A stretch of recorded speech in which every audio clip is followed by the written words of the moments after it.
இன்னைக்கு கேட்குறாங்க, இது வரைக்கும் எங்கே போனாங்கன்னு தெரியல, எங்கள் அப்பா வச்சு எத்தனையோ கட்சி வந்து அரசியல் பண்ணிட்டாங்க, இன்னைக்கு அவரோட மகளாகிய நான் வந்துட்டேன், வந்தோன்னு சொல்கிறாங்க கிரிமினல் பேக்ரவுண்டுன்றாங்க.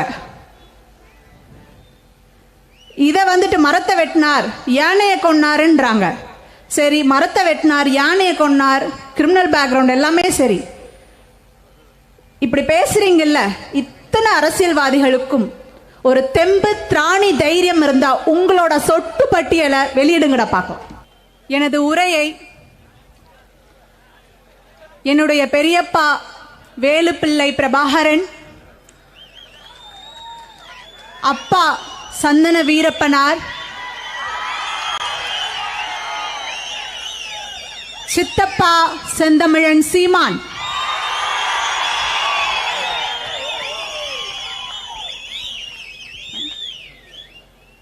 இவர்களின் பெயரில் இந்த உரையை ஆரம்பிக்கிறேன். ஏன் இவர்களின் பெயரில் ஆரம்பிக்கிறேன்? இவர்களை ஏன் நான் வழிகாட்டியாக ஏற்றுக்கொண்டேன்? அதற்கு ஒரே ஒரு பதில்தான், தமிழ் தேசியம்.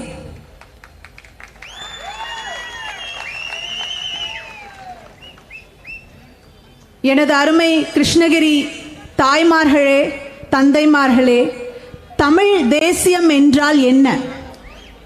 தமிழ் தேசியம் என்றால் உயிர்மை காப்பு, உயிர்மை வளர்ப்பு. அதாவது அனைத்து உயிர்கள், மனிதர்கள் மனிதர்கள் பார்த்தீங்கன்னா ஜாதி, மனம், மொழி, இனம் இப்படி பிரிஞ்சிருக்காங்க, அதுக்குள்ள நான் வரல.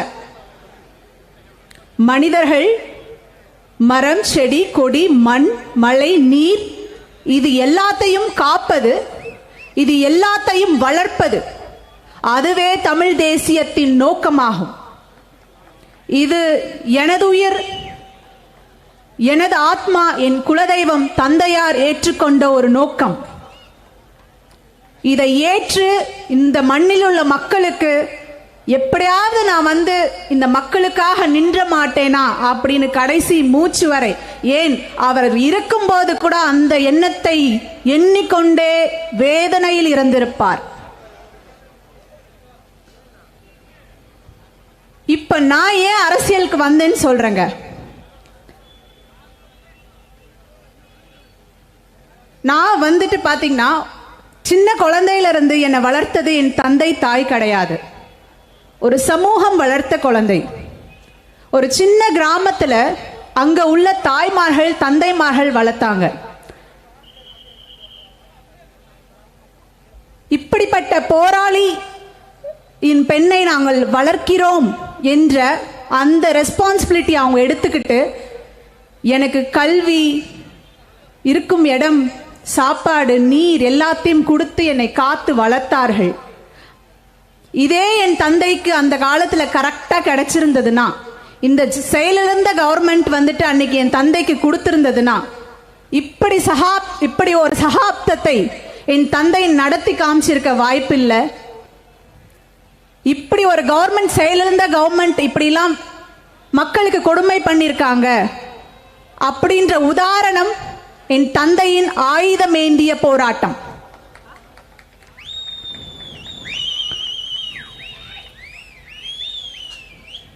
இன்னைக்கு பார்த்தீங்கன்னா, நான் இப்போ எனக்கு என்னோட சித்தப்பா செந்தமிழன் சீமான் அவர்கள் இந்த கிருஷ்ணகிரி நாடாளுமன்ற தொகுதிக்கு எனக்கு எம்பி சீட்ல நிற்க வச்சார்.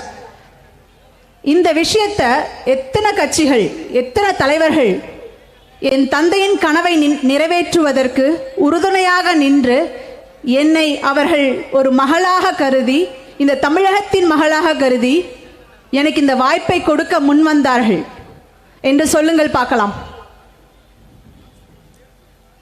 அப்போது இந்த தமிழ்நாட்டின் மகன் யார் என்று உங்களுக்கு எல்லாம் புரியுதா? இந்த தமிழகத்தை காக்க பிறந்து போராடி கொண்டு மக்களுக்காக ஒவ்வொரு நாளும் தன்னுடைய உயிரை கொடுத்து வாழ்ந்து கொண்டிருக்கும் மகன் எங்கள் சித்தப்பா செந்தமிழன் சீமான் அவர்களே.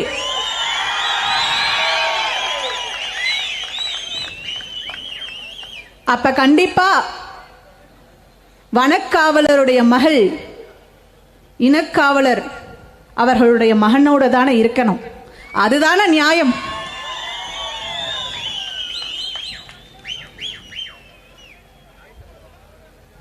இப்போ ஒரு 20 நாட்களா இந்த தொகுதியை நான் ஒவ்வொரு தொகுதியா 6 தொகுதிகளையும் நான் சுற்றி பயணம் கொண்டிருக்கிறேன். இப்ப இருக்க அரசியல் சூழ்நிலை என்னன்னு நான் சொல்லிடுறேங்க. சிற்று ஊருகளில் கிராமங்களில் நம்ம போறோம் அப்படின்னா ரோடு வசதி இல்லை. ஒகேனக்கல் குடிநீர் திட்டம் என்று ஒன்று கொண்டு வந்தார்கள், அது எங்கும் இயங்குவதில்லை. இத்தனை நீர்நிலைகள் பக்கத்தில் இருக்கு. ஒகேனக்கல் இருக்கு, தென்பெண்ணை ஆறு இருக்கு, இங்க இத்தனை நீர், குளம், ஆறு, ஏரிகள் அத்தனை இருக்கு. அத்தனையும் அழிய வைத்து வேடிக்கை பார்த்து கொண்டிருக்கிறார்கள். சரியான ஒரு குவாலிட்டியான கல்வி இல்லை. ஏன்னா நம்ம முக்கால்வாசி ஜனங்கள் கவர்மெண்ட் ஸ்கூல்னால சேர்த்துறதுக்கு யோசிக்கிறோம். அடிப்படை தேவையான மருத்துவம் சரியா இல்லை. கொண்டு போய் நம்ம தனியார் மருத்துவமனையில தான் உயிர் காக்கிற சூழ்நிலையில சேர்த்துற நிலைமையில இருக்கும். ஒரு கவர்மெண்ட்னா என்னங்க? ஒரு கவர்மெண்ட்னா மக்களுக்கு இலவசம் கொடுப்பவர்கள் கவர்மெண்ட் கிடையாது. மக்களுக்கு 1000-500 ஓட்டு போடுற முன்னாடி நாள் கரண்ட் ஆஃப் பண்ணிட்டு பணம் பட்டுவாடா பண்ற ஒரு கவர்மெண்ட் கவர்மெண்ட் கிடையாது. அது திருட்டு கும்பல்.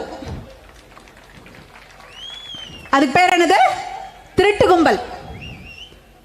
ஒண்ணு நீங்க திருட்டு கும்பலை துரத்தி அடிங்க, இல்லைன்னா உங்க குழந்தைங்க உங்களையும் அடிப்பாங்க, அவங்களையும் அடிப்பாங்க. புரிஞ்சுக்கோங்க. ஏன்னா இந்த ஒரு திருட்டு கும்பல் கிட்ட நம்ம நாட்டை கொடுத்துட்டு எதைய காப்பாத்தி வச்சிருக்காங்க? மலையை அறுத்து எடுத்துட்டு போறாங்க, மணலை வாரி எடுத்துட்டு போய் விற்கிறாங்க. கல்வி தகுதி குழந்தைகள் படிச்சு முடிக்கிறாங்க, வேலை கிடைக்கிறது இல்லை, நல்ல ஆகாரம் கிடைக்கிறது இல்லை, நோய்வாய்ப்பட்டே நம் வாழ்க்கை முழுவதும் போகுது. மனநோய். வளரும் குழந்தைகளுக்கு நல்ல கல்வி, நல்ல அறிவு, நல்ல சூழல் ஏற்படுத்தி கொடுப்பது தான் ஒரு கவர்மெண்ட். ஏன்னா கவர்மெண்ட்னா ஒரு கடவுள் அப்படின்றது தான் உண்மை. நான் அதை தெளிவா சொல்லுவேன். ஏன்னா எங்க ஊர்ல பாத்தீங்கன்னா இத்தனை பாதிப்புகள் நிகழ்த்தியது ஒரு கவர்மெண்ட் தான். அங்க அவர்கள் கடவுளாக தான் நீங்கி இருக்கார்கள். ஆனா அவங்க இத்தனை பாதிப்பை பண்ணிட்டு எந்த ஒரு தயக்கமும் இன்றி, எந்த ஒரு வேதனையும் இன்றி, அதை ஒரு பெரிய ரெஸ்பான்சிபிலிட்டியாவே எடுத்துக்காம இது வரைக்கும் ஓட்டிட்டு இருக்காங்கல்ல. மக்கள் அவங்க எப்படி பார்த்துட்டு இருக்காங்க? உயிரா பார்க்க கிடையாது, ஒவ்வொரு மனிதரனையும் ஓட்டா பார்த்துட்டு இருக்காங்க. அப்ப நம்ம ஓட்டு போடும்போது நம்ம என்னென்ன ஓட்டு போடணும்? ஓட்டோட முக்கியத்துவம் என்னன்னு புரிகிறதா? உங்கள் உயிர் தான் அவங்க ஓட்டா பார்க்கறாங்க. அதை தயவு செஞ்சு புரிஞ்சுக்கோங்க. இங்க வர MP MLA எல்லாரும் என்ன நினைக்கிறாங்க? வந்தனா சம்பாதிக்கலாம், நான் வளரலாம், என் குடும்பம் வளரலாம், என்னை சார்ந்திருந்தவர்கள் வளரலாம். ஆனா வீரப்பன் மகளாகிய நான் வருகிறேன். அரசியல் என்பது நான் வளர்வதல்ல, என் குடும்பம் வளர்வதல்ல, என்னை சார்ந்திருந்தவர்கள் வளர்வதல்ல, சமுதாயம் வளர்வது. அரசியல் என்பது மக்கள் சேவை. இதை நான் சாதிச்சு காமிக்கல என்று இதை நான் ஒவ்வொரு அரசியல்வாதிகளுக்கும் பாடம் எடுக்க ஆரம்பிக்கிறேனோ அன்று புரியும் என்னுடைய சித்தப்பா ஏன் இன்னைக்கு எனக்கு இந்த ஒரு வாய்ப்பை ஏற்படுத்தி கொடுத்தாருன்னு. இன்னைக்கு கேட்குறாங்க, இது வரைக்கும் எங்கே போனாங்கன்னு தெரியல, எங்கள் அப்பா வச்சு எத்தனையோ கட்சி அரசியல் பண்ணிட்டாங்க, இன்னைக்கு அவரோட மகளாகிய நான் வந்துட்டேன். வந்தோன்னு சொல்கிறாங்க கிரிமினல் பேக்ரவுண்ட்ன்றாங்க. இதை மரத்தை வெட்டினார், யானையை கொன்னாருன்றாங்க. சரி, மரத்தை வெட்டினார், யானையை கொன்னார், கிரிமினல் பேக்ரவுண்ட் எல்லாமே சரி. இப்படி பேசுறீங்கல்ல, இத்தனை அரசியல்வாதிகளுக்கும் ஒரு தெம்பு, திராணி, தைரியம் இருந்தா உங்களோட சொட்டு பட்டியலை வெளியிடுங்கடா பார்க்கலாம். நான் வெளியிட தயார். இதிலே தெரியலையா என் தந்தையின் வாழ்க்கை எவ்வளவு ஒரு நேர்மையான ஒரு வாழ்க்கை? எப்படி மக்களுக்கு அவர் போன பாதை தடமாறி இருக்கலாம், தடமாற்றப்பட்டு இருக்கலாம், ஆனால் அவர் கடைசி மூச்சு வரைக்கும் தான் எடுத்த கொள்கைக்கும் தான் மக்களுக்கு நிற்க வேண்டும், மக்களுக்கு அரணாக நிற்க வேண்டும் என்ற எண்ணத்தில் சாகும் வரை அதை கடைபிடித்து வாழ்ந்த ஒரு உயர் தெய்வம் அவர். அப்படிப்பட்ட ரத்தத்துக்கு பிறந்துட்டு எப்படி நான் கேள்வி கேட்க மாட்டேன்னு நீங்க நினைச்சீங்க? உங்களோட எல்லா தப்பும், நீங்க பண்ற அத்தனை அயோக்கியத்தனத்தையும் குழந்தையிலிருந்து நானும் பார்த்துக்கிட்டே தாண்டா வரேன். வாய்ப்புக்கு பார்த்துட்டு வந்தேன். இன்னைக்கு அந்த வாய்ப்பு என்னுடைய சித்தப்பா, என்னுடைய தந்தையின் ஆசீர்வாதத்து மூலியமா எனக்கு கிடைக்க பெற்றிருக்கிறார். இந்த நிமிஷத்திலிருந்து நான் இன்னைக்கு உங்களோட மக்களின் பிரதிநிதியா, அதாவது பாத்தீங்கன்னா எங்களோட கிராமத்தில் நடந்த விஷயங்களை நான் சொல்றேன். நம்ம வாழ்வது வந்துட்டு ஒரு அரசாங்கத்தின் கீழ் தான். அந்த அரசாங்கம் என்னென்ன பண்ணாங்க தெரியுங்களா? ஒவ்வொரு பெண்களின் வாழ்க்கையையும் முடித்து விட்டார்கள். அங்க ஒவ்வொரு பெண்களும் பாதிக்கப்பட்டாங்க, கற்பழிக்கப்பட்டாங்க, குழந்தைகளை விடல. ஒவ்வொரு வீட்டு தலைவனையும் கொண்டு போயிட்டு கொன்னாங்க. ஒவ்வொரு வீட்டில் இருக்க அண்ணன் தம்பிகளை கொண்டு போயிட்டு கொன்னாங்க. ஆனா இது வரைக்கும் அதுக்கான நியாயம் கிடைக்கல. நான் சும்மா விடுவேன்னு நினைச்சீங்களாடா? காலம் எனக்கு கை கொடுக்கும். என் தந்தையின் உயிர், என் தந்தையின் எண்ணம், என்ன ஓட்டம் என்னை சுற்றியே தான் இருக்கு. அதை மறந்துடாடுங்க. நான் வருவேன், என் தந்தையாக ஒவ்வொரு நாளும் ஒவ்வொருத்தர்கிட்டயும் உங்கள்கிட்ட வருவேன். மக்களுக்கு செய்ய வேண்டிய சேவைகளை செய்வேன். எவனை கேள்வி கேட்கணுமோ கேட்பேன். மக்களுக்கான போராளியா வாழ்வேன், மக்களுக்கான போராளியா சாகுவேன். இது தந்தையின் மீது ஆணை. எனக்கு வாய்ப்பளித்த என் சித்தப்பா செந்தமிழன் சீமான் மீது ஆணை. என் பெரியப்பா வேலுப்பிள்ளை பிரபாகரன் மீது ஆணை.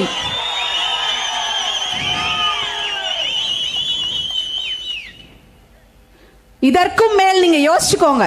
எனக்கு மைக்கு சின்னத்துல ஓட்டு போடணுமா வேண்டாமான்றத நீங்களே முடிவு பண்ணிக்கோங்க.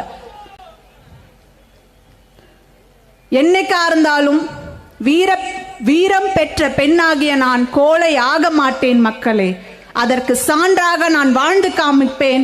இங்க உள்ள ஒவ்வொரு மக்களின் வாழ்க்கையை வென்றெடுத்து அவர்களின் கஷ்டங்கள் கவலைகளை எல்லாம் போக்கி உங்களின் மகளாக, உங்கள் வீட்டு பிள்ளையாக, உங்களின் தங்கையாக உங்க கூட துணை நின்று உங்களுக்கு சேவை ஆற்றுவதே என் வாழ்க்கையின் முழு நோக்கமாக எடுத்துட்டு இங்க நான் நின்றுட்டு இருக்கேன்.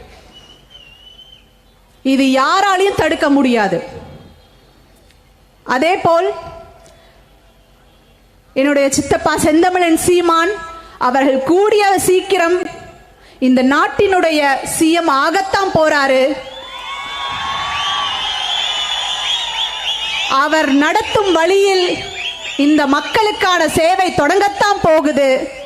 அன்று பார்ப்பீர்கள், ஏண்டா நம்ம இத்தனை நாள் இந்த திருட்டு நாய்களுக்கெல்லாம் ஓட்டு போட்டுட்டு இருந்தோம் அன்னைக்கு அப்படின்னு அன்னைக்கு யோசிப்பீங்க. தயவு செய்து காலம் தாழ்த்தாதீர்கள், யோசியுங்கள், எண்ணுங்கள்.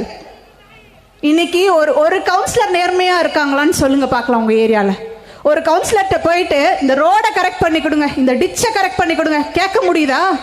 தைரியமா உரிமையா கேட்க முடியுதா? எங்க சித்தப்பா வரட்டும் பாரு, எப்படி வேலை நடக்குது, எப்படி எல்லா இடமும் மாறுதுன்னு மட்டும் பாருங்க.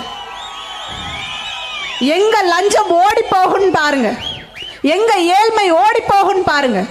எப்படி நம் மண்ணின் குழந்தைகள் அறிவாளியாக, அறிவில் சிறந்தவர்களாக, ஒழுக்கத்தில் சிறந்தவர்களாக வளர்க்கப்பட ஒரு சூழல் ஏற்படும்னு பாருங்க. அப்படிப்பட்ட ஒரு ஊரை, ஒரு இடத்தை, ஒரு சூழலை ஏற்படுத்துபவர் தான் ஒரு மக்களின் தலைவனாக இருக்க முடியும். அந்த தகுதி இப்ப தமிழ்நாட்டில் என்னுடைய சித்தப்பாவை தவிர வேற யாருக்குமே கிடையாது. இதை நான் சத்தியமிட்டு சொல்றேன். தயவு செய்து உணர்ந்து கொள்ளுங்கள். ரொம்ப லேட் பண்ணீங்கன்னா கடைசியா உங்களோட பிள்ளைகள் ஏண்டாப்பா ஏமா என்னை இப்படி இந்த மாதிரியான அயோக்கியர்கள் கிட்ட அடமான வச்சு என் வாழ்க்கை இப்படி பண்ணிட்டீங்க. ஒரு ரூம்குள்ள வாழ வேண்டிய சூழ்நிலை, நிம்மதியா மூச்சு விட முடியல, ரோட்ல போனா நல்ல தண்ணி கிடைக்கல, எவ்வளோ காசு கொடுத்தாலும் நல்ல சோறு கிடைக்கல. எதற்கு நம்மளோட குழந்தைகளுக்கும் அடுத்த சந்ததியினருக்கும் இந்த மாதிரி ஒரு சிறை நாடா? இது சுதந்திரம் பெற்றுச்சுன்னு தான் பேரு. ஆனா இன்னும் நம்ம ஏழ்மையில இருந்து சுதந்திரம் கிடையாது. நம்மளுடைய ஒவ்வொரு நாளும் காலையில ஏந்திரிச்சதுல இருந்து நைட்டு தூங்க போற வரைக்கும் நம்ம படுற கஷ்டம். எதுல சிக்கிட்டு இருக்கோம்? நோயில சிக்கிட்டு இருக்கோம், கடன்ல சிக்கிட்டு இருக்கோம். மனநோயில சிக்கிட்டு இருக்கோம். இதுல இருந்தெல்லாம் விடிவு கிடைக்குன்னா எப்படி? நீங்க உழைச்சு உழைச்சு உழைச்சு டாக்ஸ், உங்க டாக்ஸ் தான் இந்த கவர்மெண்ட் இயங்கிட்டு இருக்குது. இப்படியே அடிமாட்டு விலைக்கு 1500 ரூபாய்க்கு போயிடுறீங்களா விலைக்கு? சிந்தியுங்கள், தயவு செய்து சிந்தியுங்கள்.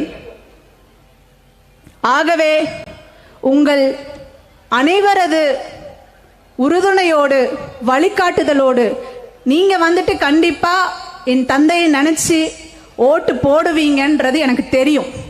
என்னை விட்டு கொடுக்க மாட்டீங்க, இந்த மண்ணின் மகள் என் தந்தையார் வீரப்பனுடைய மகளை விட்டு கொடுக்க மாட்டீங்கன்ற நம்பிக்கை எனக்கும் இருக்கு, என் தந்தைக்கும் இருந்தது. அந்த வார்த்தையை முன்கூட்டியே நான் என் மக்களை நம்பி நாட்டுக்கு வருவேன். என் மக்கள் ஓட்டு போட்டு என்னை ஜெயிக்க வைப்பாங்க. நான் வந்து மக்களுக்கு சேவை செய்து அவர்களுக்கு சுதந்திரமான ஒரு வாழ்க்கையை ஏற்படுத்தி கொடுத்து விட்டுதான் நான் சாகுவேன் என்கின்ற ஒரு வார்த்தை என்று சொன்னாரோ அவரை இல்லாமல் பண்ணிட்டாங்க. ஆனா இன்று ஒரு இயற்கையின் கட்டாயமாக, இயற்கையின் நியதியாக, என் தந்தைக்கான நியதியாக உங்களுடைய மகளாகிய நான் உங்க முன்னாடி இன்னைக்கு வந்து நின்றுட்டு இருக்கேன். நீங்க கண்டிப்பா சப்போர்ட் பண்ணுவீங்கன்ற நம்பிக்கை எனக்கு இருக்குது. கண்டிப்பா நான் உங்ககிட்ட வருவேன். இந்த எலெக்ஷன் முடிஞ்ச உடனே ஒவ்வொரு வீட்டுக்கும் வருவேன், ஒவ்வொரு தெருவுக்கும் வருவேன், ஒவ்வொரு பகுதிக்கும் வருவேன், தொகுதிக்கும் வருவேன், எல்லாரையும் கேள்வி கேட்பேன். ஆகவே இந்த வீரத்தின் மகளாகிய உங்கள் வீட்டு பிள்ளையை நீங்கள் ஓட்டு போட்டு நாடாளுமன்றத்தை நோக்கி அனுப்புங்கள். உங்களுக்காக அங்கு நான் கர்ஜிக்கிறேன். இங்கு அதற்கான போராட்டங்கள் எனது தம்பிகள் ஒவ்வொரு விஷயத்துக்கும் பண்ணி உங்களுக்கான எல்லா ரைட்ஸையும் உங்களுக்கு கூட்டிட்டு வந்து சேர்த்தல கண்டிப்பா செய்வார்கள். என்னோட சித்தப்பா அதுக்கு உறுதுணையா இருந்து எல்லாத்தையும் நடத்தி கொடுப்பாங்க.